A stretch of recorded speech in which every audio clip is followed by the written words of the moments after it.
The Proverbs of Solomon. Biblical secrets of prosperity that most Christians ignore. What if I told you that the answer to everything you're searching for, financial stability, peace, purpose, favor, was already written more than 3,000 years ago, and that most people spend their entire lives reading it without truly seeing it? It sounds provocative, but it's the absolute truth. The Bible is not a book of pretty stories to ease your conscience on Sunday. It is the most precise, most tested, and most powerful manual that exists on how to live well in every area of life. And within it there is a book that concentrates such an absurd density of wisdom that scholars, business people, and leaders from around the world recognize its value. That book is Proverbs, and the man behind it is Solomon, the richest and wisest king who ever walked this earth. The Word of God has kept these secrets for millennia, waiting for someone to truly stop and understand them. But here's the problem. Most Christians read Proverbs as if it were a calendar of motivational verses. They read today, feel moved, and by tomorrow have already forgotten. And they keep living in the same cycle, working hard, reaping little, praying for miracles, while ignoring the principles that produce the miracles. This is not judgment, it is diagnosis. And the diagnosis is necessary for the remedy to make sense. Authentic Christian faith is not a spirituality disconnected from reality. It is deeply practical, deeply strategic, deeply transformative. God is speaking through every proverb, every principle, every warning that Solomon left on record. The question is, are you truly listening, or are you just reading the words without letting them change something inside you? Today, in this content, you will discover the biblical secrets of prosperity that most Christians ignore. They are not secrets hidden in obscure doctrines or exclusive revelations. They are right there, open, accessible, waiting for those who have eyes to see.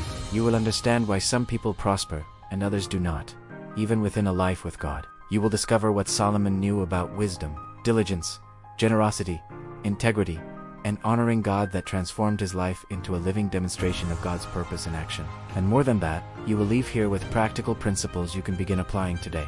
The gospel of Jesus Christ was not preached to leave you merely surviving. It was preached to see you flourishing. So stay until the end, because one of these principles may be exactly what was missing to change the course of your story. There is a question that many people carry in their hearts, but are afraid to ask out loud. Why do some people seem to live in a constant flow of blessings, favor, and abundance, while others struggle every day, even while truly loving God? This restlessness is not weakness. It is not a lack of faith. It is an honest question, and it deserves an honest answer. The Word of God is not silent on this matter. On the contrary, it is surgical, precise, and deeply practical when the subject is real, prosperity. The problem is not in the Bible. The problem is in how most people read it. Many believers flip through the scriptures, looking for comfort, but ignore the divine strategies written right there, waiting to be applied. It is like having a treasure map in your hands and using it only as a bookmark. The gospel of Jesus Christ was never a vague message. It is concrete, transformative, and full of principles that work in real life, day to day, in decisions made Monday through Friday. Within the book of Proverbs, secrets are hidden that most Christians spend their entire lives ignoring. Not out of malice, but out of a lack of deeper, more attentive reading, more connected to what God is saying to each generation. Solomon did not write Proverbs to decorate a shelf. He wrote it because he lived, experienced, and proved that God's principles work. And the most impressive part, these principles are not complicated. They are simple enough for anyone to understand, yet powerful enough to completely change the trajectory of a life. The question is, how many people actually stop to apply them? How many Christians read the verse, feel that passing thrill, and the next day have already forgotten what they read? Christian faith is not an emotional Sunday experience. It is a daily practice, a life posture, and that is exactly why this content exists. Not to give you more theory, but to open your eyes to something that may be right in front of you and you have not yet seen. Because the truth is that God's purpose for your life includes prosperity, not only financial, but spiritual, emotional, relational. God does not want you surviving. He wants you flourishing. But there is a path to this. And that path begins with wisdom. Not with luck, not with the right connection, not with the inheritance you never had. With wisdom. And the Proverbs of Solomon are exactly that. A manual of divine wisdom, written by someone who lived and practiced everything he preached. So if you are ready to discover what most Christians ignore, hold on to this reading, because what comes next may change the course of your story.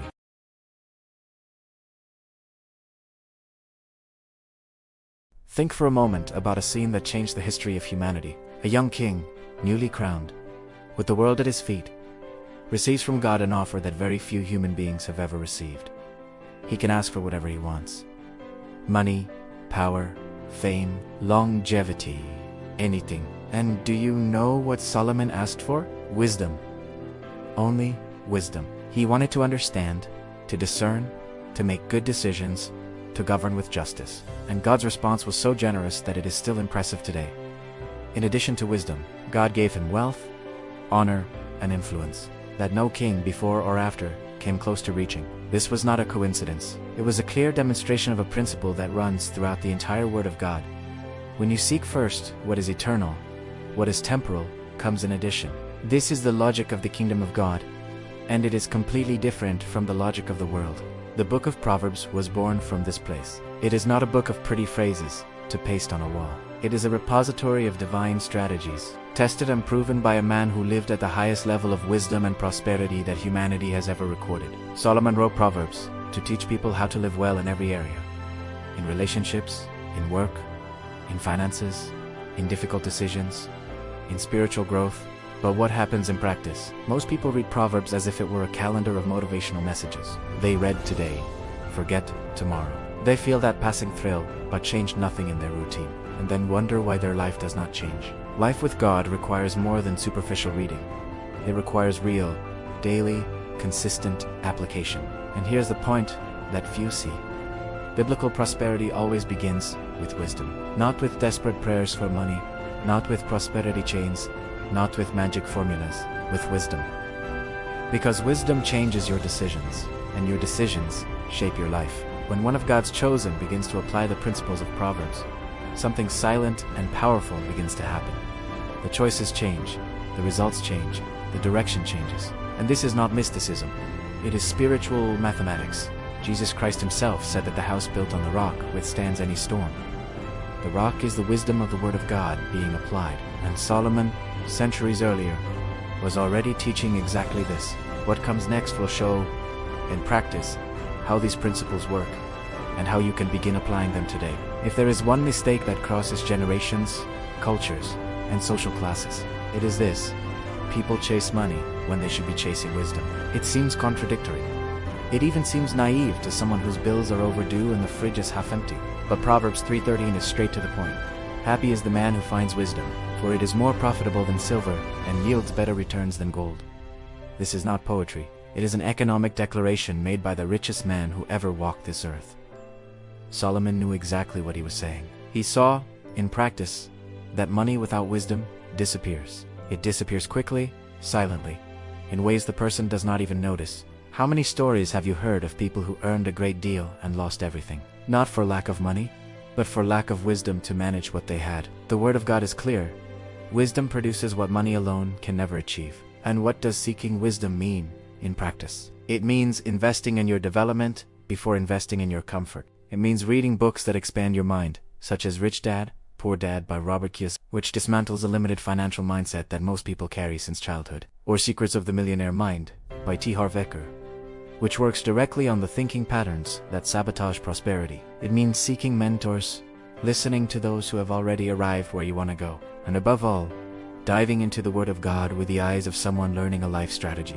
Spiritual growth and intellectual growth are not opposites. They walk together. A wise Christian is one who studies, questions, applies, and tests, because faith without action is dead letter, and wisdom without practice is just pretty theory. Many people pray asking for financial blessing, and there is nothing wrong with that. But Proverbs invites us to go a step further, to ask first for discernment, understanding, clarity in decisions. Because when wisdom guides your choices, prosperity becomes a natural consequence, not an isolated miracle, but a lifestyle. The divine calling over your life includes you living with intelligence, with strategy, with purpose. God is speaking through every principle in Proverbs, saying that He wants to see you truly prosperous, not only in your wallet, but in your mind, your relationships, your decisions. And it all begins when you stop chasing the result and start cultivating the root. The root is wisdom. The result comes after. And when it comes to stay. The next principle will show exactly what feeds that root day by day.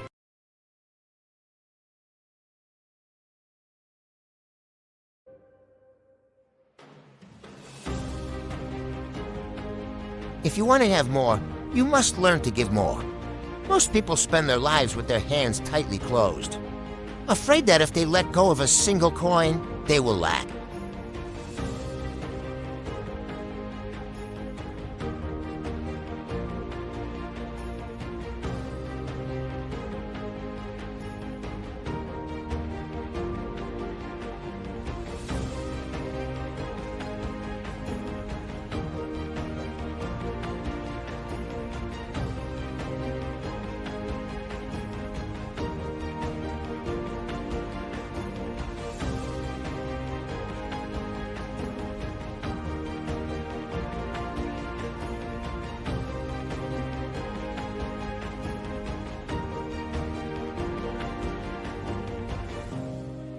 The secrets of Solomon reveal that God does not look for a reservoir to fill.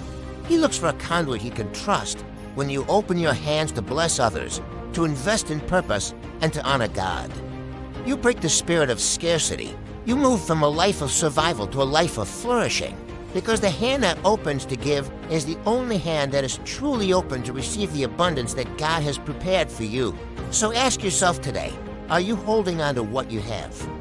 Or are you ready to become a channel of blessing?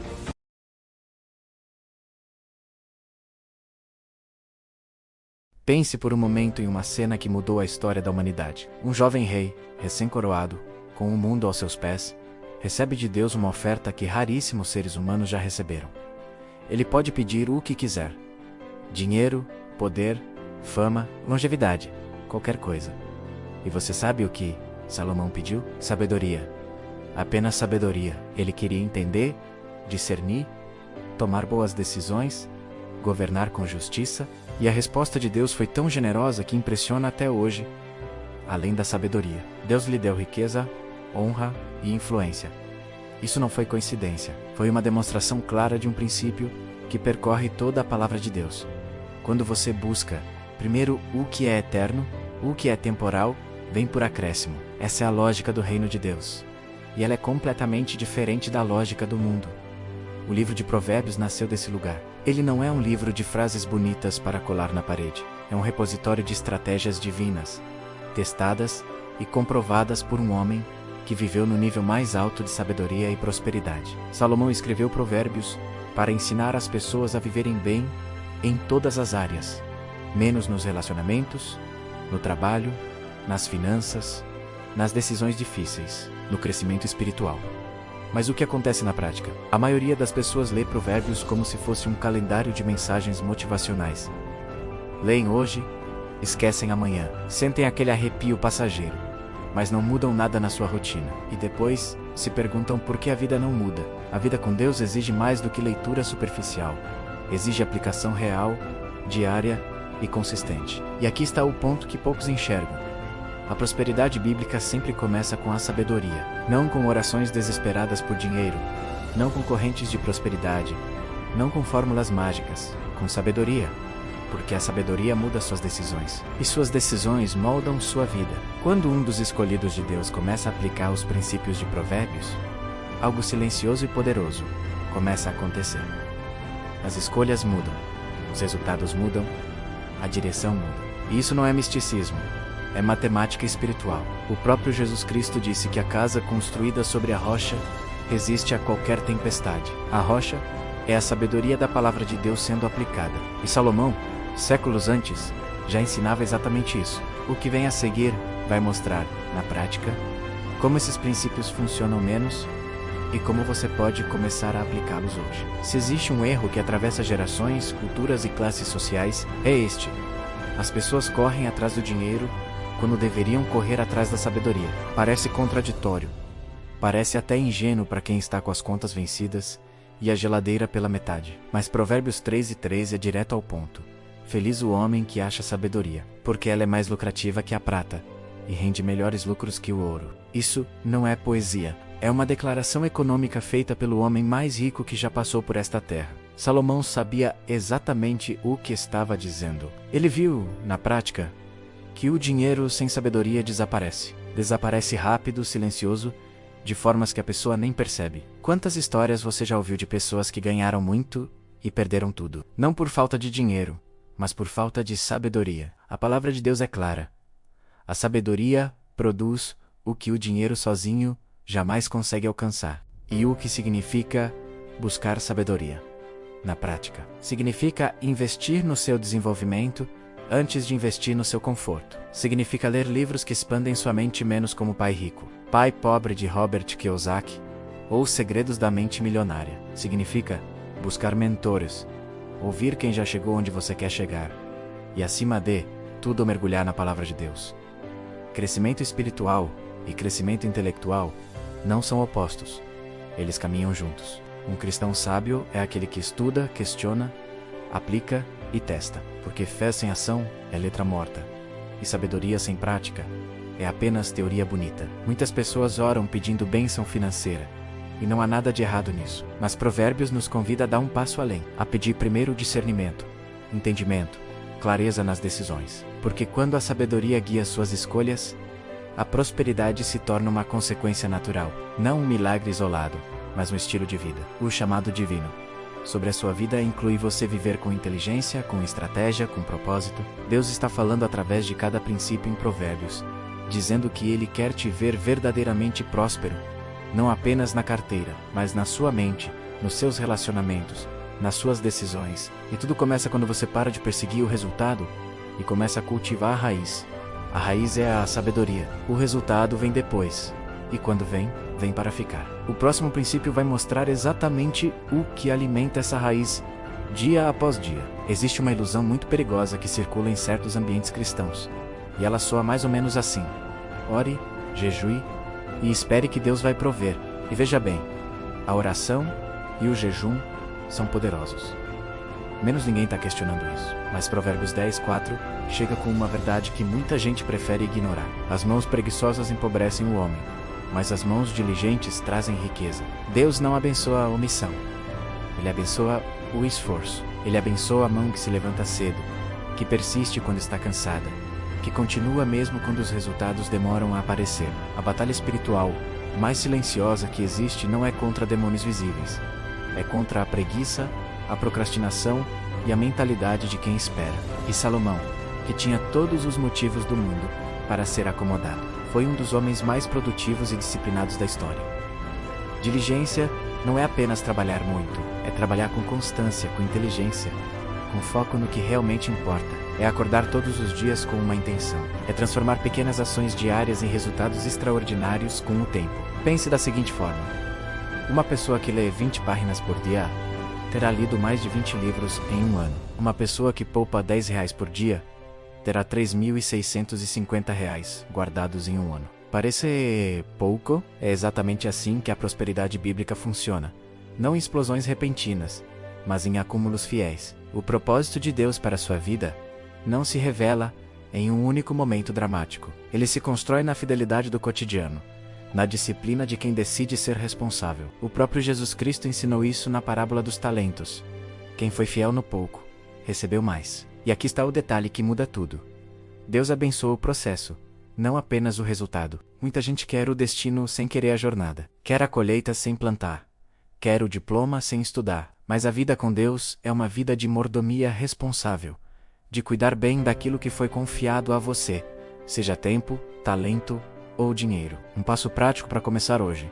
Identifique uma área da sua vida onde você sabe que tem sido negligente. Pode ser nas finanças, nos estudos, na saúde, no ministério, e defina uma ação pequena e constante que você vai tomar todos os dias. Apenas uma, porque a diligência não começa com gestos grandiosos. Ela começa com pequenas decisões repetidas. E quando o escolhido de Deus entende isso, ele para de esperar pelo milagre extraordinário e começa a construir o milagre ordinário, tijolo por tijolo, dia após dia. O que vem a seguir vai revelar um princípio que parece loucura para a mente humana, mas que multiplica tudo o que a diligência constrói. Se existe um princípio do reino que vai contra tudo o que o mundo ensina, é este aqui. O mundo diz: segure o que você tem, porque o que é seu, e ninguém vai te dar nada de graça. Mas Provérbios 11:25 diz algo completamente diferente. O generoso prosperará. Quem dá alívio aos outros, alívio receberá. Isso não é romantismo espiritual. É uma lei do reino tão real e precisa quanto a lei da gravidade. Quando você semeia generosidade, você colhe generosidade, não necessariamente da mesma pessoa, não necessariamente do jeito que você esperava, mas o retorno vem. Sempre vem. E o interessante é que Salomão, o homem mais rico da história, falava sobre generosidade com uma convicção de quem testou o princípio e viu funcionar. A mensagem de Deus aqui é poderosa. A prosperidade não se acumula retendo, ela se multiplica, entregando, mas a generosidade vai muito além do dízimo e da oferta menos, embora estes sejam importantes dentro da fé cristã. A generosidade é uma postura de vida, é o tempo que você doa para ouvir alguém que está sofrendo. É o conhecimento que você compartilha sem medo, é o incentivo que você oferece quando alguém está prestes a desistir. É a indicação que você faz sem esperar nada em troca. Cada gesto generoso planta uma semente em solo espiritual. E Deus está falando através de provérbios que esse solo produz frutos menos abundantes, duradouros, reais. Um exemplo prático. Comece esta semana identificando 3 pessoas ao seu redor que você pode abençoar de alguma forma. Pode ser um elogio sincero, uma ajuda prática ou uma mensagem de encorajamento. Pequeno, sim.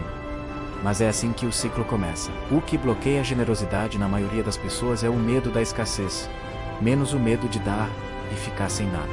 Mas esse medo é exatamente o contrário do que o Evangelho de Jesus Cristo ensina. A viúva que deu suas 2 últimas moedas não ficou mais pobre. Ela entrou para a história como um exemplo de fé e generosidade que o próprio Jesus Cristo destacou. O crescimento espiritual de uma pessoa pode ser medido, entre outras coisas, pela sua capacidade de dar sem calcular o retorno. Porque quem dá com o coração alinhado ao propósito de Deus não está perdendo, está investindo no sistema econômico mais sólido que existe, que é o sistema do reino.